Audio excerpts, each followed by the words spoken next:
ഇടയ്ക്കൊരു നമ്മളെ മഴയൊക്കെ ആണ്ട് ടെക്നിക്കൽ എററൊക്കെ പറഞ്ഞത് നമ്മൾ ഇപ്പം ഇലക്ഷൻ്റെ ചൂടാണ്. കാരണം എന്തായാലും ഇവിടെ ഇങ്ങോട്ട് വരാനുള്ള ആൾ നമ്മുടെ മെയിൻ സ്പോൺസറാണ് കേട്ടോ Jain school of film and media studies. ഇവരാണ് നമ്മുടെ മെയിൻ സ്പോൺസർ. അതോടൊപ്പം തന്നെ നീതൂസ് അക്കാഡമി ഉണ്ട്, മൈച്ചിയുമുണ്ട്. നമുക്ക് എന്തായാലും കാര്യങ്ങളിലേക്ക് പോകാൻ നമുക്ക് കുറേ ആളുകളെ കാണാറുണ്ട്. നമുക്ക് ഇലക്ഷൻ്റെ വർക്ക് നടന്നുകൊണ്ടിരിക്കുക, ഇലക്ഷനുമായി ബന്ധപ്പെട്ട് ആളുകൾ എത്തിക്കൊണ്ടിരിക്കുകയാണ്. വോട്ടിൻ്റെ ഇതും ഇപ്പം ഇതൊക്കെ മത്സരാർത്ഥിയാണ്. ജയൻ ചേർത്തല മത്സരിക്കുന്നുണ്ട്. വിനുവ എങ്ങനെയുണ്ട്? ഗംഭീരല്ലേ? നന്നായിരിക്കും, നല്ല രസമല്ലേ, ഒരു സ്പിരിറ്റ് അല്ലേ, ഒരു കുടുംബത്തിലെ ആൾക്കാരല്ലേ. ഉറപ്പല്ലേ, എല്ലാം നമ്മുടെ കൂട്ടുകാരല്ലേ. ജഗദീഷ് ചേട്ടനും മഞ്ജു അല്ലേ ഉള്ളത്. കുഴപ്പമില്ല ഇലക്ഷൻ വരട്ടെ. രണ്ട് സ്ഥാനാർത്ഥികളുടെ നടുവിലാണ് ഞാൻ. അല്ല, രണ്ടുപേർക്കും ചെയ്യാലോ. രണ്ട് സ്ഥാനത്തേക്ക് മത്സരിക്കുന്നുള്ളൂ. രണ്ട് സ്ഥാനത്തേക്ക്. ഇതാണ് കേട്ടോ പ്രഷർ. ഇതുവരെയൊക്കെ ഇലക്ഷൻ്റെ ക്യാമ്പയിൻ. ഇലക്ഷനിൽ നമുക്ക് ഓരോ വോട്ടല്ലേ, ഇവിടെ നമുക്ക് ഇഷ്ടം പോലെ വോട്ടുണ്ട് അല്ലേ. ഏകദേശം ഇത് ശരിക്കും നമ്മുടെ ഇത് പുറത്തെ ഇലക്ഷൻ പോലെ അല്ലല്ലോ. നമ്മളൊരു കുടുംബത്തിനകത്തുള്ള നമ്മുടെ ഒരു രസം, അത് എന്ത് റിസൾട്ട് ആയാലും വൈകുന്നേരം കെട്ടിപ്പിടിച്ച് തീരാവുന്ന, ആര് ജയിച്ചാലും ആര് തോറ്റാലും വൈകുന്നേരം ആകുമ്പോൾ ഞങ്ങൾ കെട്ടിപ്പിടിച്ച് സന്തോഷത്തോടെ പിരിയും. അത്രേ ഉള്ളൂ. ഇതാണ് ഇലക്ഷൻ. അതിനപ്പുറത്തോട്ടൊന്നുമില്ല ഇതിനകത്ത്. ശരിക്കും ഇതൊരു സാങ്കേതികത്വത്തിന്റെ ഭാഗമായിട്ട് മാത്രം ഒരു ഇലക്ഷൻ ഉണ്ട്, അല്ലാതെ ഒരു എന്താ പറയാ, അല്ലാതൊരു പ്രശ്നങ്ങളൊന്നും ആർക്കല്ല. പിന്നെ രസമല്ല, ഒരു നമ്മളിപ്പോ അറ്റ്മോസ്ഫിയർ ക്രിയേറ്റ് ചെയ്യുന്നു. ഭയങ്കര ശക്തമായ മത്സരം നടക്കുന്നു എന്നൊക്കെ പറഞ്ഞ്, പക്ഷെ സത്യത്തിൽ ഈ പറഞ്ഞ നല്ല മണിയാകുമ്പോൾ എല്ലാവരും മച്ചാനെ എന്നൊക്കെ പറഞ്ഞ് കഴിഞ്ഞു. അത്രേ ഉള്ള പരിപാടി. അപ്പം ഇലക്ഷന്റെ ചൂടിലേക്കാണ് ആളുകൾ വന്നുകൊണ്ടിരിക്കുകയാണ്. ഇവിടെ രജിസ്ട്രേഷൻ കൗണ്ടറിൽ ഇങ്ങനെ നടക്കുകയാണ്. രജിസ്ട്രേഷൻ കൗണ്ടർ ഇങ്ങനെ ഗുരുവായിക്കാണ്. ഇതില് ഉണ്ണീഷുപാൽ മത്സരിക്കുന്ന ഒരു മത്സരാർത്ഥിയാട്ടോ. എങ്ങനെയുണ്ട്? ഓക്കേന്ന് പറയാം, നമ്മളെല്ലാം കഴിഞ്ഞിട്ട് ബാക്കി പറയാം. അതെ, വോട്ടിംഗ് തുടങ്ങുന്നത് വിളിച്ചില്ലേ? പിന്നെ വിളിക്കുമല്ലോ, ജനാധിപത്യ മര്യാദ കീപ്പ് ചെയ്തുകൊണ്ട് എല്ലാരും വിളിച്ചു. ഇതാണ് കറക്റ്റ്.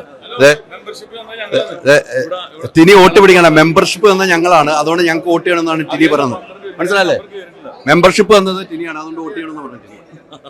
മെമ്പർഷിപ്പ് തന്നോണ്ട് വോട്ട് ചെയ്യില്ല, വോട്ട് ചെയ്യുന്നതോട് ചെയ്യും. അത്രേ ഉള്ളൂ. അതല്ലേ? ഷൂട്ട് സ്ഥലത്തുനിന്നല്ല വരുന്നത്? അതെ അതെ, ഞാൻ ജിത്ത് വർഷം പോയി ചാക്കോച്ചമ്പടം. അല്ല, ടിനി ജയിക്കുമോ? ടിനി ജയിക്കുന്ന വിധി വന്ന് ജോത്സ്യരാ അതാണ് ജോത്സ്യര് പൊതുവാള്. കാണാം, നമുക്ക് എന്താന്നറിയാം, കഴിവുള്ളവർ ജയിക്കട്ടെ. അതെ, കഴിവുള്ളവർ ജയിക്കട്ടെ. എന്തായാലും ഇത്തവണത്തെ ഇലക്ഷനിൽ വാശിയേറിയ മത്സരങ്ങൾ നടക്കുന്നുണ്ട്. അതെ, വോട്ട് കൊടുക്കുന്നതിന്റെ രീതിയൊക്കെ ഉണ്ട്. ഓക്കെ അല്ലേ? ഓ, നമസ്കാരം. സുഖം. അമ്മയുടെ ഒരു പ്രത്യേക ദിവസം ഇന്ന്. പുതിയ ഭാരവാഹികളെ തെരഞ്ഞെടുക്കാൻ പോകുന്നു. മലയാളികളുടെ മനസ്സിൽ ശക്തമായ അമ്മ വീണ്ടും ഒരുപാട് ജീവകാരുണ്യ പ്രവർത്തനത്തിലൂടെയൊക്കെ മുന്നോട്ട്. തീർച്ചയായിട്ടും ഇത്തവണത്തെ പ്രത്യേകത എന്ന് വെച്ചാൽ ബാബുരാജ് മത്സരിക്കുന്ന ഇടവേള ബാബു ഇത്തവണ പടിയിറങ്ങുന്നു എന്നുള്ള ഒരു സങ്കടങ്ങളുണ്ട് നമുക്ക്. ഇടവേള ബാബു പടിയിറങ്ങുകയാണ്. ഇടവേള ബാബു ഇല്ല എന്നുള്ളതാണ് നമുക്ക് ഏറ്റവും ഖേദകരമായത്. ഇനി ആര് നയിക്കും എന്നുള്ള സിദ്ദീഖായാണ് ജനറൽ സെക്രട്ടറി സ്ഥാനത്തേക്ക് മത്സരിക്കുന്നത്. 3 പേരും മത്സരിക്കുന്നു. കുക്കു പരമേശ്വരൻ മത്സരിക്കുന്നു, ഉണ്ണീഷുപാൽ മത്സരിക്കുന്നു. ആരാണ് ജയിക്കുന്നതെന്ന് നമുക്കറിയില്ല. ഇലക്ഷൻ കഴിഞ്ഞതിന് ശേഷം നമുക്ക് ആരാ ജയിക്കുമെന്ന് പറയാൻ പറ്റുള്ളൂ. നല്ല കടുത്ത മത്സരം തന്നെയാണ് നടക്കുന്നതെന്ന കാര്യത്തിൽ സംശയമില്ല. ഇവിടെ ആളുകളുണ്ട്. നമ്മുടെ രാജ്ചേട്ടൻ. നമസ്കാരം. അങ്ങനെ ഇലക്ഷൻ കഴിഞ്ഞ പ്രാവശ്യം വൈസ് പ്രസിഡന്റ് ആണ്. അപ്പോ ഇപ്രാവശ്യം ഞാൻ നിൽക്കുന്നില്ല. എന്നറിയാം, പുതിയ തലമുറ വരട്ടെ, അവരും ഇതൊക്കെ ഒന്ന് അറിയട്ടെ. അമ്മയിലെ അതിനകത്തുള്ള ബുദ്ധിമുട്ട് കഷ്ടപ്പാടുണ്ടെന്ന് അറിയണം. എല്ലാ കാര്യങ്ങളും സ്മൂത്തെന്ന് വിചാരിക്കുന്നതല്ലേ. ഇതിന്റെ പുറകില് ബാബു ഒക്കെ കിടന്ന് പാടുന്ന പാടുന്നില്ല. നമ്മുടെ ഒരു ഗ്രൂപ്പ് ഇതിന്റെ വീട്ടിലുണ്ടായിരുന്നു. പിന്നെ മാത്രമല്ല, ഈ പറഞ്ഞ പിന്നെ അടുത്ത പ്രസിഡന്റ് പുതിയ ആള് വരട്ടെ. അതെ, ബാബു മാറുന്നല്ലോ, നന്നായിരിക്കും. ഇടവേള ബാബു പടിയിറങ്ങുന്നു. അതെ, പക്ഷേ അതൊക്കെ കൂടെ നിൽക്കും. കാര്യം സംഘടന മുമ്പോട്ട് കൊണ്ടുപോകണമല്ലോ. പണ്ട് ആരോ ചോദിച്ചില്ലേ, നെഹ്റു മരിച്ച ഇന്ത്യ ആര് ഭരിക്കുന്നു? ആര് മരിച്ചാലും കാര്യങ്ങൾ നടക്കും. അതിനൊരു സിസ്റ്റം ഉണ്ട്. ബാബുവും പറഞ്ഞു 25 കൊല്ലമായിട്ട് ബാബുവിന് ഇടം വല്ലതും തിരിയാനും വയ്യ. അപ്പൊ ഒരു ഗ്യാപ്പ് അങ്ങേർക്കും വേണം. അങ്ങേർക്കും ഷോകൾ അത് ഇതൊക്കെ ചെയ്യാൻ ഒന്നിനും പറ്റുന്നില്ല. അതുകൊണ്ടാണ്. അപ്പൊ എന്തായാലും ഇലക്ഷൻ കണ്ട് കാണണം നമുക്ക്. തീർച്ചയായും കാണാം. ഓക്കെ. എന്തായാലും കഴിഞ്ഞ തവണത്തെ വൈസ് പ്രസിഡന്റാണ്. നല്ല പ്രവർത്തനം കാഴ്ചവെച്ച വ്യക്തി കൂടിയാണ്. അതുകൊണ്ട് അദ്ദേഹത്തിന്റെ അടുത്ത് ഇപ്പം ബാബുരാജ് ഇവിടെ ഉണ്ട്. ബാബുരാജ് ഇത്തവണ മത്സരരംഗത്തുള്ള നമസ്കാരം. നമുക്ക് ആദ്യമായിട്ട് ജയിലിലേക്ക് പോവാം. ഇപ്പൊ നമ്മുടെ ഗംഭീരമായ മത്സരം നടക്കുന്ന ആ വൈസ് പ്രസിഡന്റ് കാൻഡിഡേറ്റ് മിസ്റ്റർ ജയനിലേക്ക് ഞാൻ എന്റെ മൈക്ക് കൈമാറുകയാണ്. ഇല്ലല്ല, ഞാൻ സംസാരിച്ചു. ബാബുരാജ് ജോയിന്റ് സെക്രട്ടറി സ്ഥാനത്തേക്ക് മത്സരിക്കുകയാണ്. അതെ. അവരല്ലല്ലോ വോട്ട് ചെയ്യേണ്ടത്. അപ്പൊ ഞങ്ങളുടെ മറ്റൊരു കാൻഡിഡേറ്റ് അൻസിബയ്ക്ക് എന്താണ് പറയാനുള്ളത്? ആദ്യമായിട്ടാണ് മത്സരിക്കുന്നത് എക്സിക്യൂട്ടീവ് കമ്മിറ്റിയിലേക്ക്. അതിൻ്റെതായിട്ടുള്ള ഒരു സന്തോഷമുണ്ട്. പിന്നെ ഇത്ര വലിയ ഒരു പൊസിഷനിലേക്ക് മത്സരിക്കാൻ പറ്റുക എന്നുള്ളത് ഒരു വലിയ ഭാഗ്യമാണ്. എല്ലാവരും വോട്ട് ചെയ്യും എന്നുള്ളൊരു എക്സ്പെക്ടേഷനിലാണ്. അടുത്തായി ഞാൻ അനൂപ് ചന്ദ്രനെ പരിചയപ്പെടുത്താം. അനൂപ് ചന്ദ്രനും ഞങ്ങൾ രണ്ടുപേരുമാണ് ഇതിനകത്ത്. വേണ്ട, ഇതാണ് ഞങ്ങളുടെ ഒരു അതിന്റെ ഒരു ഇത് മത്സരിക്കുന്നത്. പക്ഷെ ഞങ്ങൾ 1 മണി കഴിഞ്ഞാൽ ജോയിന്റ് സെക്രട്ടറി സ്ഥാനത്തേക്ക് മത്സരിക്കാൻ രണ്ടുപേരുടെ സെക്രട്ടറിക്ക് ജനറൽ സെക്രട്ടറിക്കും വരാം. അപ്പോ 1 മണി വരെയാണ് ഞങ്ങളുടെ ഈ കോമ്പറ്റീഷൻ നടക്കുന്നത്. അത് കഴിഞ്ഞാൽ നെക്സ്റ്റ് ജനറൽ സെക്രട്ടറിയാണ് ഈ നിൽക്കുന്നത്. അപ്പൊ എന്താണ് അതിനെ കുറിച്ച് പറയാനുള്ളത്? അത് ഇലക്ഷൻ കഴിഞ്ഞിട്ട് നമുക്ക് എല്ലാവർക്കും കൂടി എക്സിക്യൂട്ടീവ് കമ്മിറ്റി എല്ലാവരും കൂടി ചേർന്നാണ് അമ്മയുടെ മുന്നോട്ടുള്ള യാത്ര നമ്മളെ ഡിസ്കസ് ചെയ്യുക. അതിനുശേഷം എല്ലാവരും അറിയിക്കും. അപ്പൊ വീണ്ടും ഞാൻ മൈക്ക് അലിയിലേക്ക് കൈമാറുകയാണ്. നമ്മുടെ മുൻ വൈസ് പ്രസിഡന്റ് എവിടെയുണ്ട്? അദ്ദേഹത്തിന് ഇതിനെ കുറിച്ച് എന്താണ് പറയാനുള്ളത് നോക്കാം.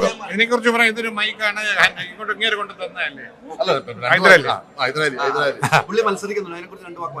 അതായത് ഞാൻ പറഞ്ഞേ, ഭാരവാഹി ആണെങ്കിൽ ഇല്ലെങ്കിൽ നമ്മളൊക്കെ എല്ലാം ചെയ്യും. ബാബു സത്യർഹമായ സേവനമാണ് ചെയ്തത്. ഇപ്പൊ കഴിഞ്ഞ വർഷത്തെ ഷോകളൊക്കെ ചെയ്യുന്നതിന്റെ പുറകിൽ ഈ ശക്തിമാൻ ഉണ്ടായിരുന്നു, എല്ലാ കാര്യങ്ങളും. അപ്പൊ നമ്മുടെ സെക്രട്ടറി, അതെ, ജനറൽ സെക്രട്ടറിയിലേക്ക് മൈക്ക് കൊടുക്കും. എന്താണ് എന്താ പറയുക,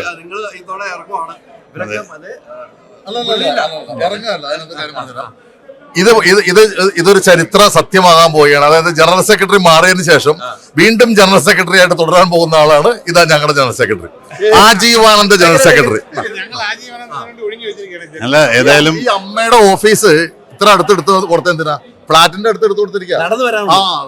അതൊക്കെ പറയുന്നത് ശരിയാണ്. പക്ഷെ ഏതായാലും ഞാനൊന്ന് മോചിതനാവാൻ പോവാണ്. കാരണം അതെ, 25 കൊല്ലത്തെ രാഷ്ട്രാന്ത പരിശ്രമത്തിന് ശേഷം വളരെ സന്തോഷത്തോടുകൂടി, വളരെ ആത്മസംതൃപ്തിയോടുകൂടി പടിയിറങ്ങണം. എന്താണ് ഇപ്പം പ്രഷർ ഒത്തിരി കണ്ടുകൊണ്ടിരിക്കുക, പ്രഷർ എന്താണ് പറയുന്നത് അമ്മയുടെ? അല്ല, എനിക്ക് നമ്മുടെ അംഗങ്ങളെ പോലെ തന്നെ പ്രേക്ഷകരൊക്കെ എന്നൊക്കെ എല്ലാ സപ്പോർട്ടും തന്നിട്ടുണ്ട്. അമ്മയുടെ എല്ലാ പ്രവർത്തനങ്ങളിലും ഒപ്പം നിന്നിട്ടുണ്ട്, നമുക്ക് നിർദ്ദേശങ്ങൾ തന്നിട്ടുണ്ട്. അതൊക്കെ ഞാൻ സ്വീകരിക്കാൻ ശ്രമിച്ചിട്ടുണ്ട്. അപ്പോൾ അവരെന്നും നമ്മുടെ കൂടെ സഞ്ചരിക്കുന്നവരാണ്. അപ്പോൾ ഇനി കൂടുതൽ പടങ്ങൾ ചെയ്യണമെന്നൊക്കെ ആഗ്രഹമുണ്ട്. അപ്പോൾ എപ്പോഴും എന്നോട് ശാസിക്കാനും സ്നേഹിക്കാനും പ്രണയിക്കാനും അവർക്ക് സ്വാതന്ത്ര്യമുണ്ട്. പിന്നെ പ്രണയിക്കാനും സ്വാതന്ത്ര്യമുണ്ട്. അല്ല, എല്ലാത്തിനും സ്വാതന്ത്ര്യമുള്ളവരാണ്. അതെ, അതുകൊണ്ട് അവരിൽ നിന്ന് എല്ലാ പിന്തുണയും പ്രതീക്ഷിക്കുന്നു. തീർച്ചയായിട്ടും ചേട്ടാ, നമുക്ക് ഇടയ്ക്ക് കാണണം, ഇടയ്ക്ക് സംസാരിക്കണം, ഒത്തിരി കാര്യങ്ങളുണ്ട്. എന്തായാലും പ്രോഗ്രാം ഇങ്ങനെ വോട്ടിംഗ് ഇലക്ഷൻ മെത്തേഡും കാര്യങ്ങളൊക്കെ പോയിക്കൊണ്ടിരിക്കുകയാണ്. ആളുകൾ Jain school of film and media studies presents അമ്മയോടൊപ്പം movie world media, powered by myG future, India's #1 language academy, Neethu's academy.